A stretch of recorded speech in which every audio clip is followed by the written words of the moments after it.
आज़ादी का वो दीवाना जिसे भूल गया है ज़माना। 8 अप्रैल 1929 की वो तारीख जब दो नौजवानों ने अंग्रेजी हुकूमत के सामने छाती चौड़ी कर भारत के साहस को दिखाया था।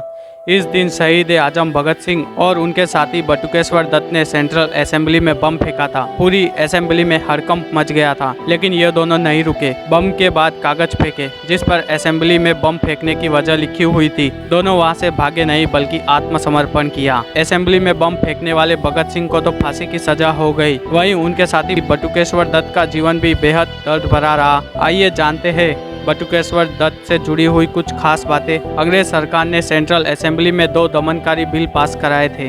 पहला बिल था पब्लिक सेफ्टी बिल और दूसरा बिल था trade dispute bill. Public safety bill assembly में पास हो चुका था, वहीं दूसरे बिल पर चर्चा हो रही थी। इस बिल के तहत मजदूरों की हर तरह की हड़ताल पर पाबंदी लगाने का प्रावधान था। वहीं पब्लिक सेफ्टी बिल के तहत सरकार को बिना केस चलाए ही किसी को भी गिरफ्तार करने का हक था। इसी दौरान भगत सिंह और बटुकेश्वर दत्त असेंबली हॉल में पहुंच गए और उन्होंने बिल के विरोध में 2 बम फेंके। दोनों लोगों ने इस बात का खास ख्याल रखा कि बम से किसी को नुकसान न हो। दोनों ने आज़ादी के नारे लगाते हुए गिरफ्तारी दी। दोनों को पुलिस ने गिरफ्तार कर लिया। केस चला, लेकिन अंग्रेज अदालत में दोनों के खिलाफ कुछ साबित नहीं कर पाए।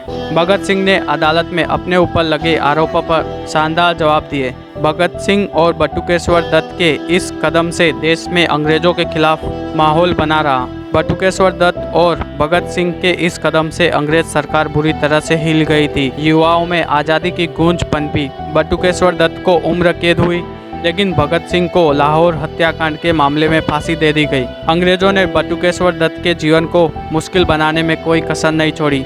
जिस देश की आज़ादी के लिए उन्होंने असेंबली हॉल में बम फेंका था, आज़ादी के बाद उसी देश में उन्हें मजदूरी करनी पड़ी। एक सिगरेट बनाने वाली कंपनी में काम करना पड़ा। इलाज कराने तक के पैसे नहीं थे उनके पास।